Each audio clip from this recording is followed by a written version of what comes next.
Buenas tardes, queridos hermanos. Dios les bendiga. Una vez más, estamos aquí compartiendo la palabra del Señor.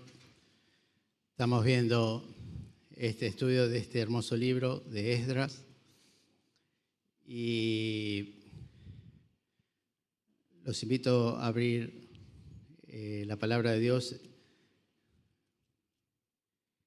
en Esdras capítulo 2.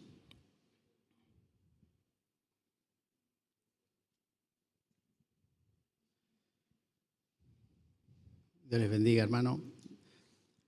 Vamos a orar. Señor, tú eres bueno con nosotros, Señor. Señor, hemos sentido tu presencia a través de la alabanza, la adoración, Señor, a través de la administración, Señor, de mis hermanos. Y ahora te pido en este momento que tú hables a nuestros corazones. Señor, que esta palabra no vuelva vacía, Señor, que te conozcamos más a ti, Señor. Gracias por todo lo que tú has hecho por nosotros, Señor, por tu vida entregada, tu tiempo entregado, Señor, todo por nosotros, Señor. Dios mío, en esta relación, Señor, nosotros hemos ganado, Señor, hemos ganado la salvación, hemos ganado la alegría, la paz, la seguridad, Señor. Nuestros pecados fueron perdonados, pero en esta relación tú sufriste, Señor. Tú entregaste tu vida hasta la muerte. Tú dejaste tu trono, Señor, por nosotros. Dios mío, ayúdanos a pensar en estas cosas, Señor. Háblanos a nuestros corazones, Señor, en esta tarde. Háblanos a través de tu Santo Espíritu, Señor. Bendito seas, en el nombre de Jesús. Amén. Hermanos, hoy vamos a hacer como un pequeño alto a lo que hemos visto hasta ahora, porque quería que tengamos en mente un par de cosas para lo que sigue de este estudio, ¿no? Para lo que va a venir después hasta terminar este libro de Esdras. Hermanos, si hasta ahora vemos, o si cuando terminamos estos domingos de ver Esdras, nos preguntase alguien, ¿qué tiene Esdras? ¿Qué es lo más importante? ¿Qué es lo principal? ¿Cuáles son los temas principales del libro de Esdras? Nosotros tenemos que terminar este estudio diciendo, lo principal son el exilio, la construcción del templo y el volver a la palabra de Dios. Volver a la ley, a practicarla, a enseñarla y a ponerla por obra. Esos son los tres temas principales de este libro. El exilio que vimos hasta ahora, la construcción, la reconstrucción de un templo destruido, un templo arrasado, y volver a la palabra de Dios, volver a la ley, volver a tratar de hacer lo que Dios quiere. Y hermanos, es importante para nosotros el libro de Esdras, porque cuánta similitud hay con esta iglesia, con esta congregación chiquita de Balcarce. Cuánta similitud. Un día, hace mucho tiempo, por si alguien es nuevo o aún joven, la congregación donde estábamos pasando por un momento de sombrío, muchos ataques del enemigo. Hacía poco tiempo había muerto el pastor Mario. Estábamos en oscuridad por breve tiempo. Vinieron problemas, no supimos encontrar en la palabra la solución. Y me acuerdo que estamos ahí, ¿no? Una tormenta terrible, tormenta perfecta. Y hubo una reunión en una casa, ¿no? De hermanos preocupados por el rumbo, por cómo vamos a seguir. No le puedo decir de qué hablamos, pero sí que hay algo que en esa reunión flotó. Era una frase que salió, no sé quién la dijo, pero que todos como que la atesoramos en nuestros corazones. Queremos ser una iglesia bíblica. Eso fue. Salimos de ese lugar diciendo, queremos ser una iglesia bíblica. Queremos hacer caso a la palabra de Dios. Queremos cumplir con todo lo que podamos con la palabra de Dios. ¿A dónde vamos? No sé. ¿Qué haremos? No sé, pero eso flotó en el aire. Queremos ser bíblicos. Y cuando fuimos a nuestro lugar de reunión, a nuestro lugar donde estábamos establecidos, a plantear que queremos ser bíblicos, queremos volvernos a la palabra, nos echaron. Entonces, el ADN de esta iglesia es, queremos ser bíblicos y empezamos con un exilio, hermano. Por eso, cuando veo Esdras, veo mi pequeña iglesia local. Empezamos con un exilio donde, ¿quién vino a este lugar? ¿Acaso alguien fue a golpear las puertas? Che, vení, vamos a hacer esto, che. A nadie se le golpeó las puertas. El Espíritu Santo fue hablando a cada corazón de los que salieron de allá y vinieron acá, a todos. Así como Esdras dice, y despertó Dios los corazones de ellos, y después de eso vino el exilio, así pasó en esta iglesia. Por eso Esdras, que el Espíritu Santo nos llevó a estudiar, tiene mucho que ver con nosotros. De repente nos encontramos en este lugar y como dice Esdras 2, en ese nombrar estaban los que venían de una familia reconocida, estaban los Domínguez, los Martínez, los Serrano, familias, los de Andrés. Pero después vino la pandemia y se agregaron, no sabíamos de qué familia eran, pero sabíamos que pertenecían a otros lugares, a otras ciudades. Como Esdras, algunos lo identificaban por la familia y otros nosotros mismos lo identificamos, estos son los que vienen de San Miguel, estos son los que vienen de acá, de esta otra iglesia, estos son los que vienen de San Justo. No sabíamos la familia, pero sí de dónde venían. Y luego Dios añadió más hermanos, que no sabemos los papeles que tienen, pero sí sabíamos que el corazón de cada uno de los que Dios iba trayendo era porque Él los iba trayendo y colocando en este lugar. ¿De dónde vienen? No lo sé, pero sí sé que están haciendo historia porque fueron llamados. ¿Por quién? Por el Señor. Por eso cuando veo Esdras, lo que estamos viendo, quiero que abramos los ojos, porque cuánta similitud es, y vamos a ver, el libro de Esdras con nuestra propia congregación. Hermanos, nos dimos cuenta, como dijo el pastor Esteban, para construir un templo se necesita recursos divinos, recursos humanos, recursos económicos. Hermanos, esta iglesia empezó con un recurso divino. Dios movió nuestros corazones. Dios puso, queremos ser bíblicos. Dios puso, volvamos a empezar, volvamos a estudiar, volvamos cada punto a verlo con la palabra de Dios. Recursos divinos. Y después nos dimos cuenta y nos damos cuenta que esto, lo material, no viene primero. Lo primero era los hermanos. Lo primero es el pueblo. Lo primero no es hacer un templo para... No, lo primero era lo que Dios nos dio, la hermandad, el ser unos, un espíritu.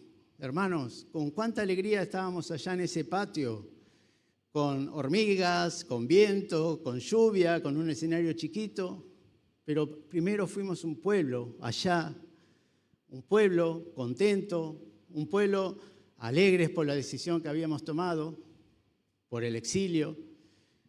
Y luego, después, Dios nos dio esto, lo que vemos hoy, lo material. Hermanos, ¿qué es lo más importante de Esdras?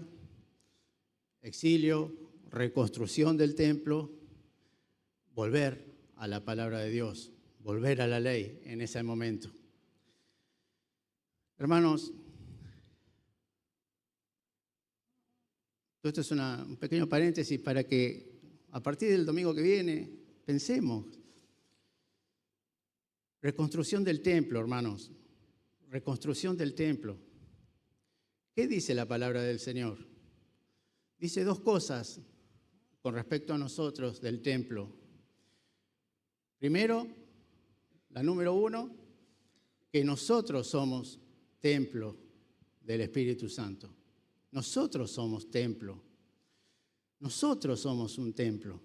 Entonces, cuando Esdras te habla, y vamos a escuchar el domingo que viene y el otro, reconstrucción del templo, reconstrucción del altar, reconstrucción de esto, me tengo que mirar a mí, porque yo soy un templo.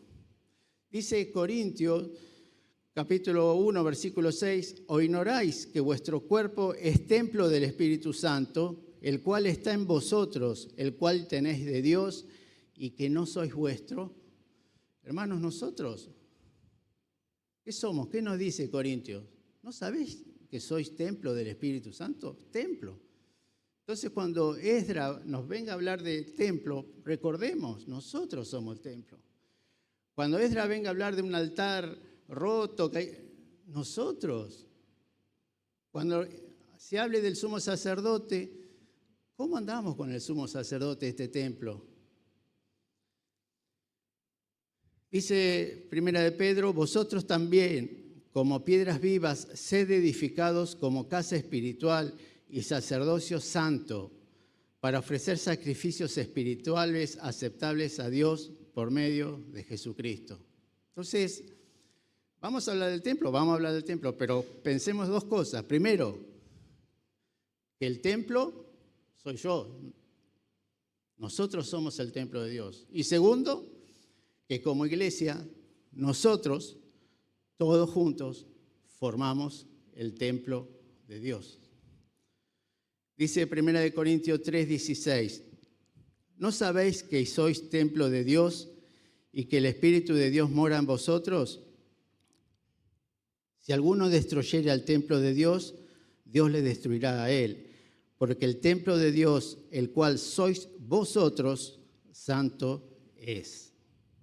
Efesios 2:20 dice, edificados sobre el fundamento de los apóstoles y profetas, siendo la principal piedra del ángulo Jesucristo mismo, en quien todo el edificio bien coordinado va creciendo para ser un templo santo en el Señor, en quien vosotros también sois juntamente edificados para morada de Dios en el Espíritu. Dice 2 Corintios 6:16, ¿y qué acuerdo hay entre el templo de Dios y los ídolos? Porque vosotros sois el templo del Dios viviente. Como Dios dijo, habitaré y andaré entre ellos y seré su Dios y ellos serán mi pueblo. Apocalipsis dice, al que venciere yo le haré columna en el templo de mi Dios y nunca más saldrá de allí. Y escribiré sobre él el nombre de mi Dios y el nombre de la ciudad de mi Dios, la nueva Jerusalén, la cual desciende del cielo de mi Dios y mi nombre nuevo. Hermanos, nosotros cuando escuchamos templo, el templo de Dios, siempre tenemos que ir a estos dos pensamientos, individualmente y colectivamente.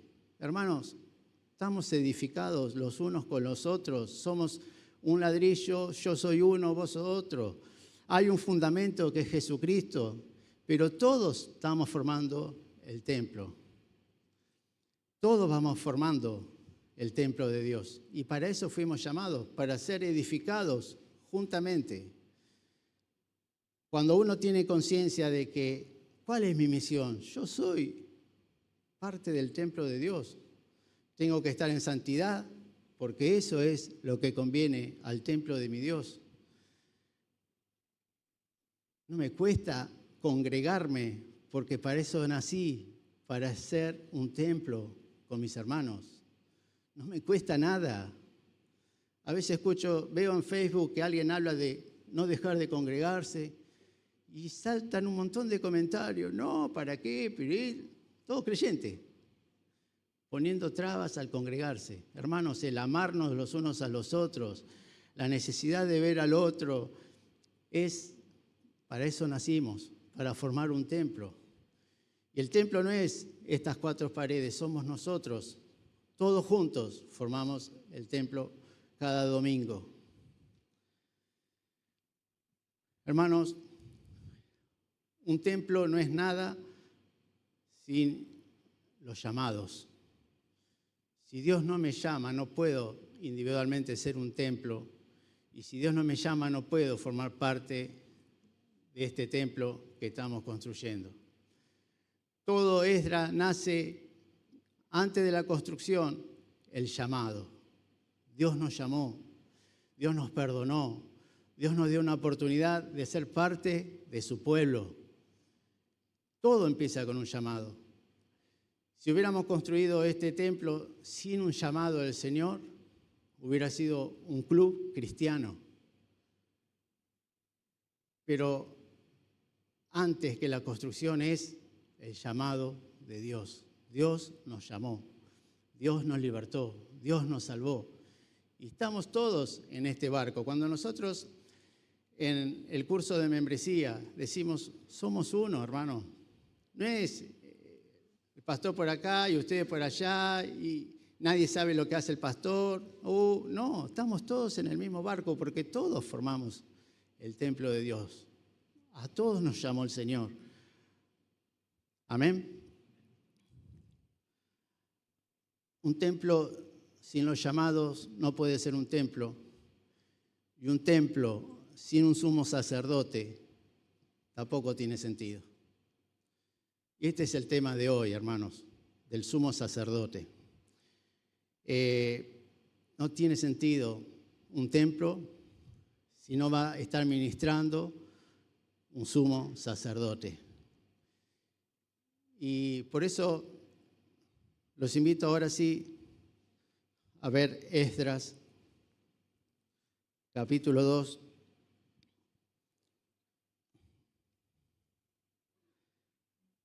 Versículo 1 y 2.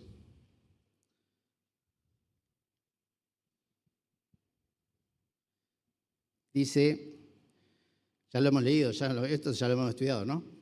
Pero dice, estos son los hijos de la provincia que subieron del cautiverio, de aquellos que Nabucodonosor, rey de Babilonia, había llevado cautivos a Babilonia, y que volvieron a Jerusalén y a Judá, cada uno a su ciudad, los cuales vinieron con Zorobabel, Jesúa, Nehemías, Seraías, Reelaías, Mardoqueo, Bilsán, Mispar, Bigvai, Reum y Baama, el número de los varones del pueblo de Israel.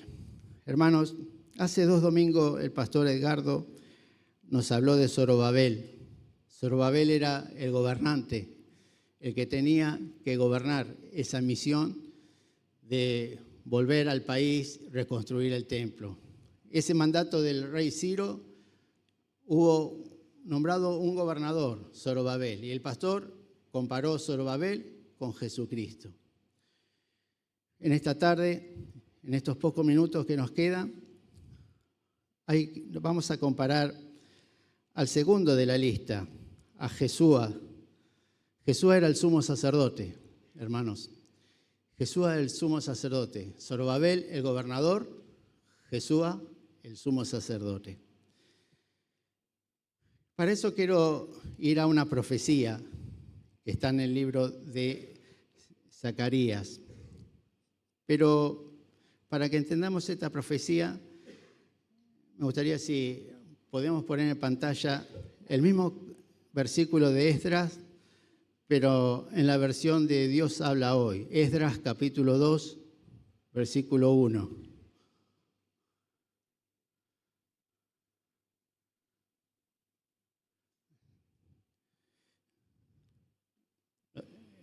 Uno y 2. Más adelante.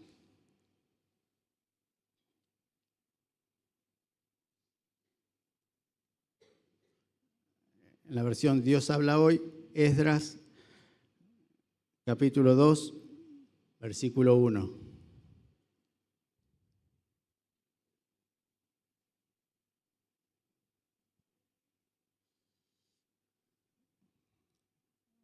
Más adelante.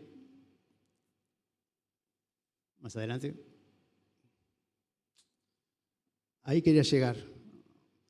El sumo sacerdote lo llama Josué. En la Reina Valera le dice Josías. ¿Por qué? Porque vamos a leer una profecía que habla del sumo sacerdote, pero el libro de Zacarías le va a decir Josué, así como está en la versión de la Reina de Dios habla hoy.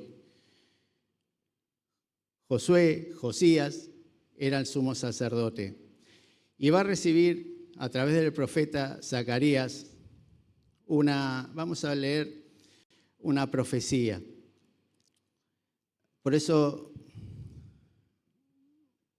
los invito a ir a Zacarías.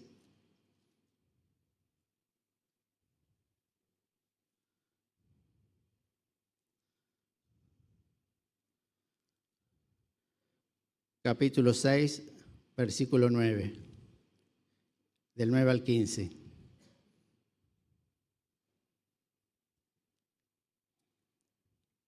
Entonces hoy, ¿qué vamos a ver? Vamos a ver una profecía sobre el sumo sacerdote Josué. ¿Y qué relación hay entre este sumo sacerdote y Jesucristo? Ese es el tema de hoy. ¿Por qué vamos? Porque es muy importante. Dice Zacarías capítulo 6, versículo 9. Vino a mí palabra de Jehová diciendo, toma de los del cautiverio a Eldad, a Tobías y a Jedaías, los cuales volvieron de Babilonia, e irás tú en aquel día y entrarás en casa de Josías, hijo de Sofonías.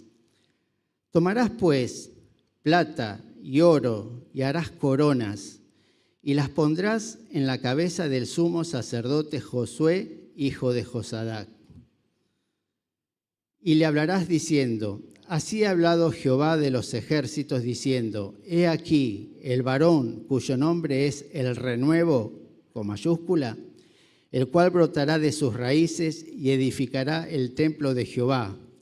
Él edificará el templo de Jehová y llevará la gloria y se sentará y dominará en su trono. Y habrá sacerdotes a su lado y consejo de paz habrá entre ambos.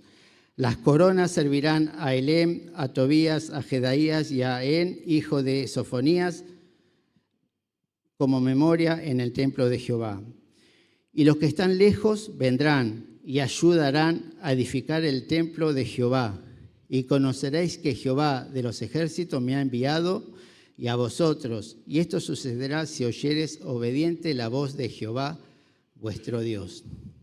Hermanos, el profeta Zacarías le da una profecía al sumo sacerdote Josías. ¿Qué decía esta profecía?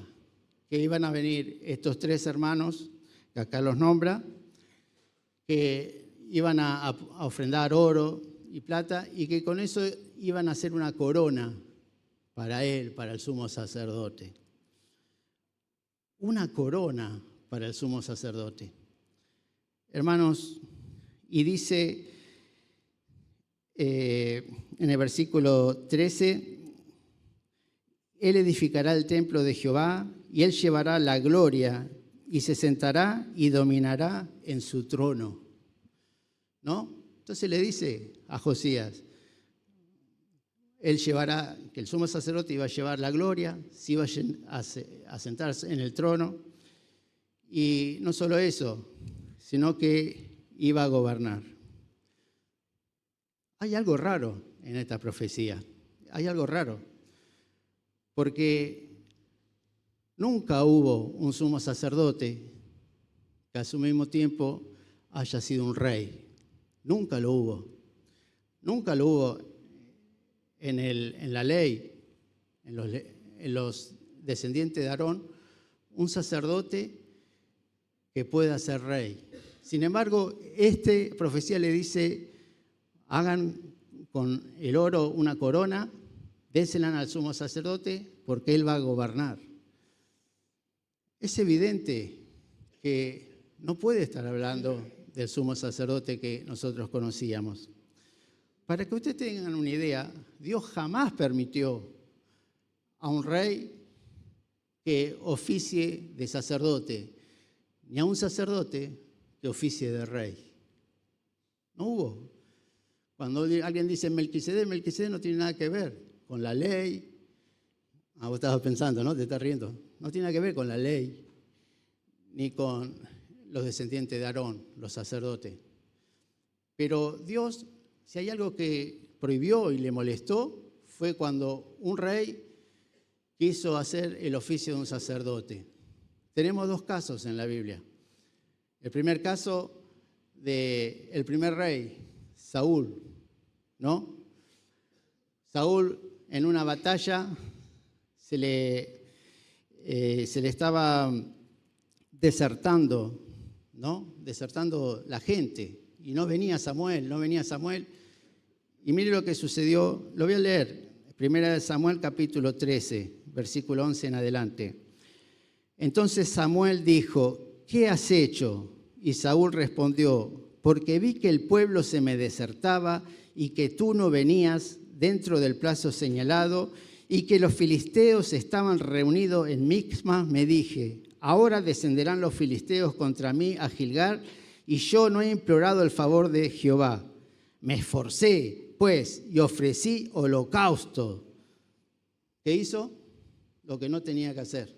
Me esforcé y ofrecí holocausto. Lo que tenía que hacer un sacerdote, lo quiso hacer el rey. Entonces Samuel dijo a Saúl, locamente has hecho. No guardaste el mandamiento de Jehová tu Dios que él te había ordenado, pues ahora Jehová hubiera confirmado tu reino sobre Israel para siempre. ¿Qué le dijo? Fuiste un loco. Es una locura lo que hiciste, una locura. Pero yo me esforcé. Lo que tenía que hacer el sacerdote, vos por más que seas rey, no lo tenías que haber hecho. ¿Sí? Segundo punto, Segunda de Crónicas, capítulo 26. Y Usías preparó para todo el ejército escudos, lanzas, yelmos, coseletes, arcos y hondas para tirar piedras. E hizo en Jerusalén máquinas inventadas por ingenieros para que estuviesen en las torres, en los baluartes, para arrojar saetas y grandes piedras. Y escuchen bien, y su fama se extendió lejos, porque fue ayudado maravillosamente, hasta hacerse poderoso. Mas cuando ya era fuerte, su corazón se enalteció para su ruina, porque se rebeló contra Jehová su Dios, entrando en el templo de Jehová para quemar incienso en el altar del incienso. Y entró tras él el sacerdote Azarías, y con él 80 sacerdotes de Jehová, varones valientes, y se pusieron contra el rey Usías y le dijeron, no te corresponde a ti, oh Usías, el quemar incienso a Jehová, sino a los sacerdotes hijos de Aarón, que son consagrados para quemarlo. Sal del santuario, porque has prevaricado, y no te será para gloria delante de Jehová Dios. Entonces Usías, teniendo en la mano un incensario para ofrecer incienso, se llenó de ira, y en su ira contra los sacerdotes, la lepra le brotó en la frente, delante de los sacerdotes en la casa de Jehová, junto al altar del incienso. Y le miró el sumo sacerdote Azarías y todos los sacerdotes, y he aquí la lepra estaba en su frente. Y le hicieron salir apresuradamente de aquel lugar. y él también se dio prisa a salir porque Jehová lo había herido. Así el rey Uzías fue leproso hasta el día de su muerte y habitó leproso en una casa apartada. ¿Vieron, hermanos? Algo que Dios no quería era que un rey ofreciera sacrificio o tomara el oficio de sumo sacerdote, en este caso, o de un sacerdote. No quería. Tampoco van a ver en la Biblia un sumo sacerdote gobernando, dando órdenes. No, eran dos oficios separados. Pero sin embargo, acá esta profecía está diciendo, hagan corona para el sumo sacerdote, porque él va a reinar. Entonces, no puede estar hablando de sumo sacerdote. Pero lo más asombroso de esto es que la misma palabra te dice que este Josué, este sumo sacerdote, de lo que él estaba hablando, el profeta, está diciendo, no estoy hablando de Josué, porque Josué es un símbolo. Estoy hablando de algo más, que es el renuevo. Pero lo dice tan clarito que es sorprendente. Zacarías capítulo 3, versículo 8.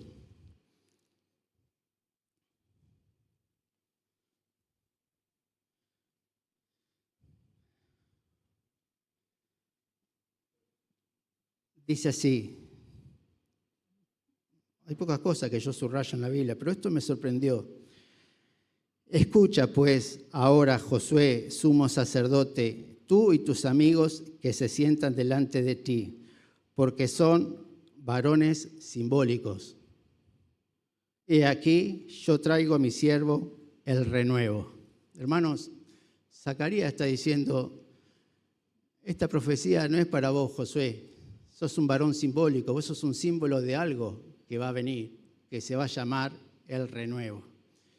Él va a ser el único digno de tener las coronas y de no solamente ofrecer, vivir su vida como sumo sacerdote, ejercer el oficio de sumo sacerdote, sino también que va a reinar.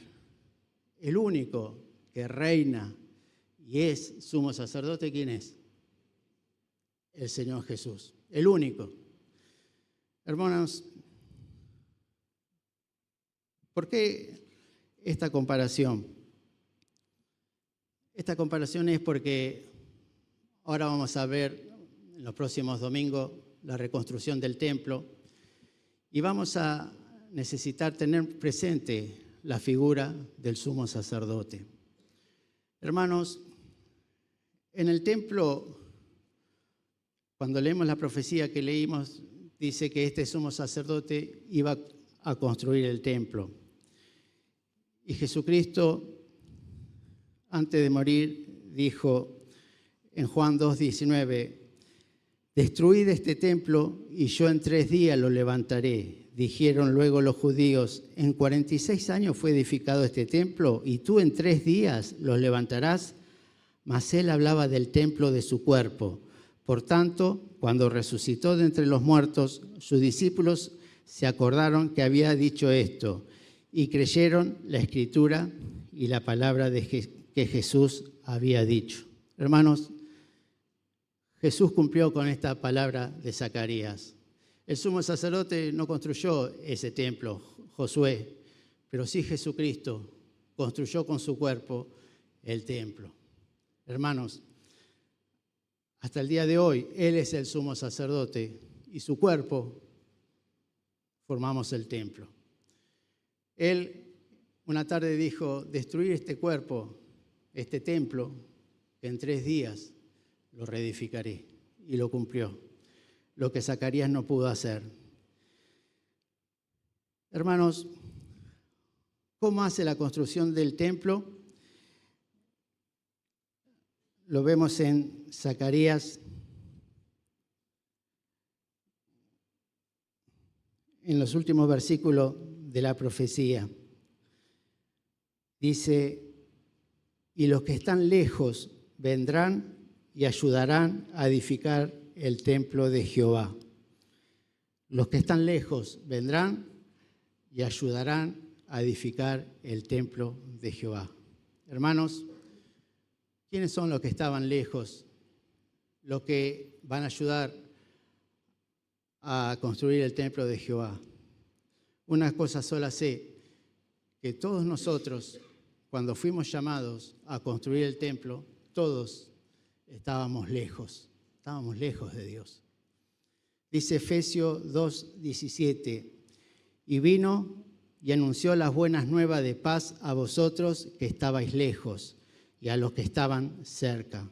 Efesios 2:13, pero ahora en Cristo Jesús, vosotros que en otro tiempo estabais lejos, habéis sido hechos cercanos por la sangre de Cristo. Hechos 2:39, porque para vosotros es la promesa, y para vuestros hijos y para todos los que están lejos, para cuando el Señor nuestro Dios llamare. ¿Qué decía la profecía? Y los que están lejos vendrán y ayudarán a edificar el templo de Jehová. Hermanos, esto quería compartir en esta tarde. Una profecía que nos va a ser útil porque cuando hablemos del templo vamos a tener que hablar y vamos a tener que dirigir nuestra mirada al sumo sacerdote, que es Jesucristo. Hermanos, cuando hace miles de años, 3000 años, cuando estaba el sumo sacerdote que Dios había puesto, Aarón o su descendiente, ¿qué hacía una persona común al contemplarle? ¿Qué podía llegar a pensar? Una persona como vos, como yo, estamos allá en la tierra prometida, lo vemos al sumo sacerdote, ¿qué podemos llegar a pensar? Quizás una conclusión que podía llegar a pensar cualquier persona es que el ministerio de este hombre, la vida de este hombre, lo que Dios le dio a este hombre para hacer, lo único que hace es que me sirve a mí para tener relación con Dios. Yo vivo mi vida, yo trabajo, yo cosecho, yo hago esto, pero lo que hace el sumo sacerdote, lo que Dios le mandó, su vida, lo único que hace es servirme a mí para que yo pueda estar en relación con Dios. Los sacrificios, las formas, todo lo que hace el sumo sacerdote, su vida que está entregando ahí, su tiempo, su ministerio, su oficio, es para mí, para que yo pueda tener una relación con Dios. Yo traigo el animal, pero Él hace todo. Yo traigo la ofrenda, pero Él hace todo. Está viviendo. Dios les dio a ese sumo sacerdote un ministerio que lo único que hace con su vida es servirme a mí, beneficiarme a mí. Todo para mí. ¿Y qué me pide? Nada. Nada. Vive día tras día cumpliendo su ministerio para mí, para que yo pueda tener una relación con mi Dios. Ese sumo sacerdote nunca gobernaba, nunca me iba a decir, che, andá vos a hacer esto, a hacer lo otro, porque no era rey. Venía a trabajar a mi casa porque yo hago lo... No, nada, porque era sumo sacerdote, no era rey. Vení, vamos a la guerra, vení, dame tu hija. Nada, porque era sumo sacerdote, nada. Lo único que hacía es vivir, cumplir su vida, su ministerio, para mi beneficio, para mí. Y eso es Jesucristo, hermanos. El sumo sacerdote, que todo lo que hizo es para que yo vuelva a tener una relación con Dios, para que pueda entrar al trono de la gracia, para que mis oraciones sean escuchadas nuevamente por lo que hizo el sumo sacerdote. Pero para un cristiano, para nosotros, los hijos de Dios, no es solamente una relación con esta que me conviene, porque con lo que hizo o lo que hace, yo voy a estar bien con Dios. También tengo que ver su otro oficio. Él es mi rey. Él sí me puede mandar. Él sí puede pedirme todo, porque es el rey. Esta es la diferencia entre cualquier sumo sacerdote y mi sumo sacerdote del templo que tengo en mi corazón. No solo me aprovecho de su oficio de sacerdote, de que pueda compadecerse de mis debilidades, que pueda interceder por mí, que entregue su vida. No solo eso, que gracias a Él puedo tener una relación con Dios. También tengo en mi corazón a un rey. También tengo en mi corazón a alguien que hay que obedecer. Porque, hermano, no podemos tener el uno sin el otro. No podemos tener una relación, lo que me conviene, sí, alabanza, adoración, sí. ¿Y las demandas? ¿Y lo que Dios nos exige? ¿Y lo que nos pide?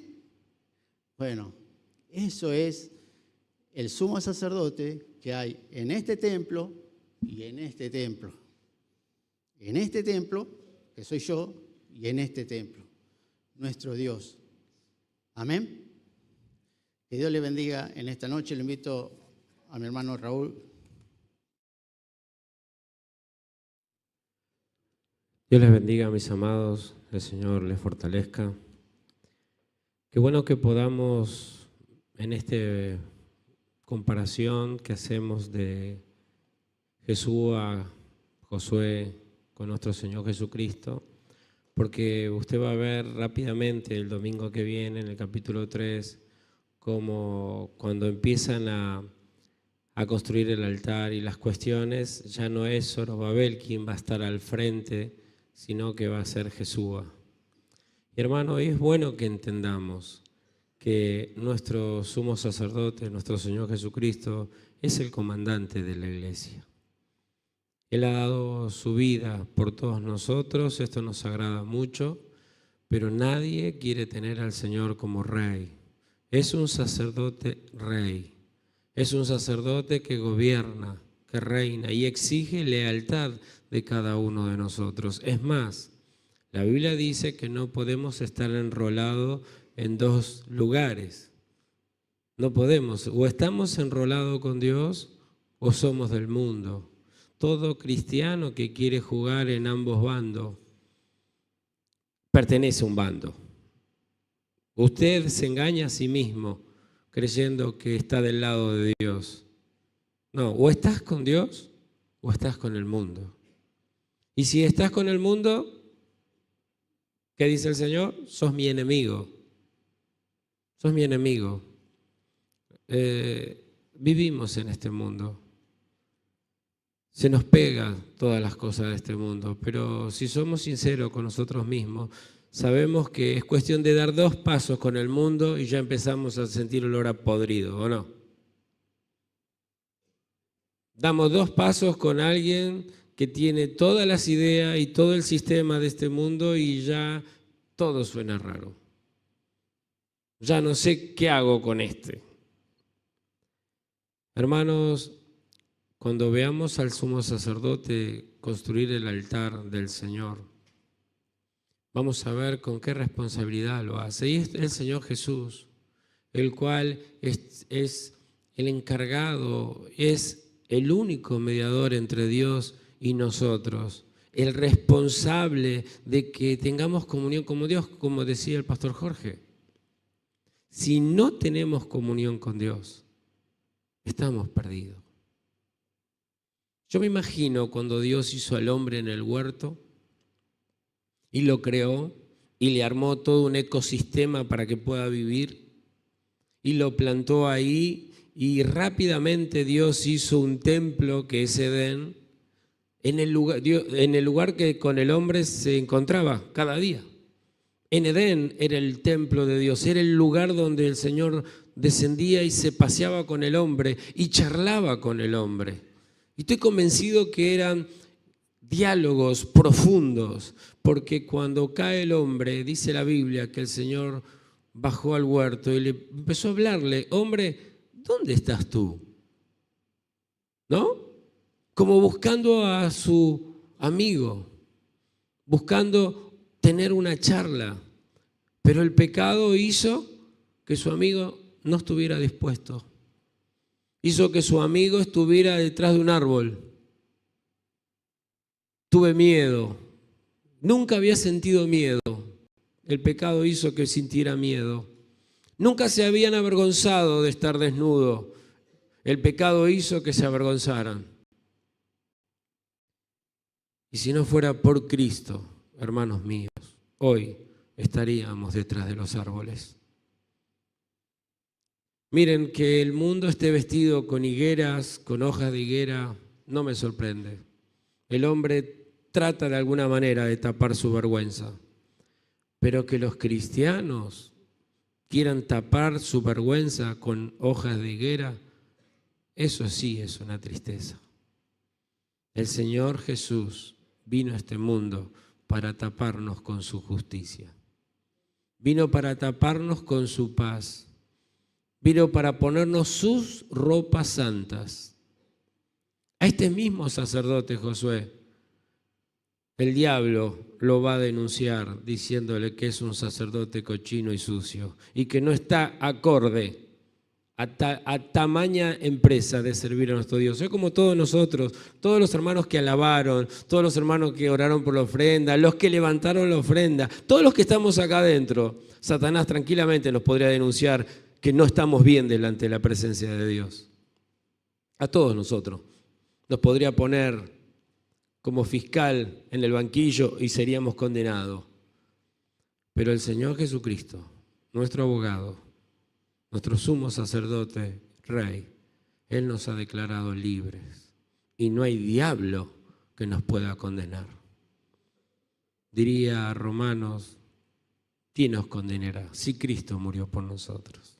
¿Quién nos puede juzgar si el Señor es nuestro juez?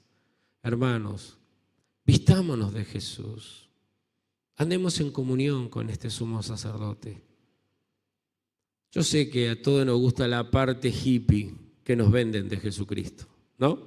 Todos están de acuerdo con la parte hippie de Cristo, ¿no? Un Dios todo bonito, que no levanta la voz, que habla todo suave, no sé, un cura de parroquia, ¿no?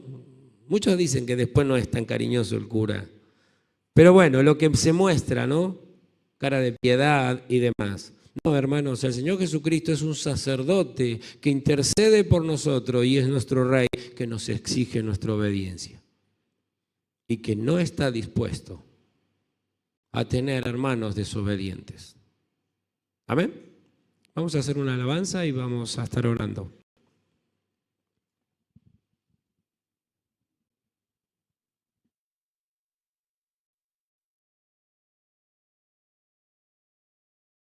Hermanos, el Señor les bendiga, que cada día podamos alabar al Señor, meditar en nuestro corazón su grandeza. Hermanos, hay pedidos de oración para que usted lo tenga en cuenta, después lo vamos a subir al grupo de la iglesia también.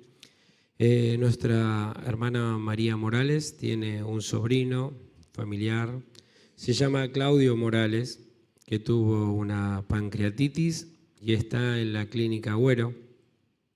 Me decía que con el Señor, si bien sus familiares tienen relación, pero Claudio Morales no. Todos sabemos que nuestro mayor problema es la salvación de nuestra alma. Oremos por su salvación de Claudio Morales, pero también debemos acercarle el Evangelio. Es la única manera de que su vida pueda nacer de nuevo y ser salvo. Claudio Morales. También en el grupo de la iglesia hemos subido un pedido de oración por Elías Angulo. ¿Cuántos han leído ese mensaje? Para que podamos orar. Es conocido de nuestro hermano Nicolás Jiménez. Le operaron de un coágulo en la cabeza. Oremos también por Elías. Y no nos olvidemos también por nuestros hermanos que están enfermos. Tenemos a Ana, tenemos a Carlos Jiménez también ahí, que hace unos cuantos domingos no pueden estar con nosotros. Tenemos y estamos orando por ellos, que se puedan recuperar. María Herrero, nuestro hermano Marcos Falón, que también le está costando cada vez más congregarse. Y bueno, por otros soldados del Señor Jesucristo que van. El hombre exterior se va desgastando, esto no es novedad. También tenemos a Anabela, que oramos, pero la oración del justo puede mucho. No cambiamos lo que Dios va a hacer, pero de alguna manera oramos y cumplimos el propósito de Dios, de orar el uno por el otro, de ponernos en los zapatos de nuestros hermanos, de sufrir, de llorar con los que lloran y de reír con los que ríen. Amén. Oramos, hermanos. Dios y Padre, te damos gracias por tu presencia. Te damos gracias por tu amor, cuánto cariño tienes por nosotros. Nosotros conocemos tu palabra, Señor, hace mucho tiempo, pero gracias por recordarnos que tú eres nuestro sumo sacerdote rey. Tú tienes una corona en tu cabeza. Tú eres el Rey de reyes y Señor de señores.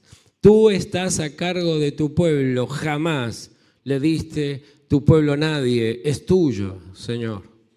Tú estás a cargo. Ningún pastor puede ser mediador entre los hombres y el Padre. Solo tú, Señor Jesucristo. Ayúdanos a ubicarnos a cada uno en el lugar que nos corresponde. Tú eres nuestro gran sumo sacerdote, el que nos conviene, dice el libro de Hebreos, que se compadece de nosotros, que se hizo carne, que anduvo entre nosotros, que sufrió dolores, angustia,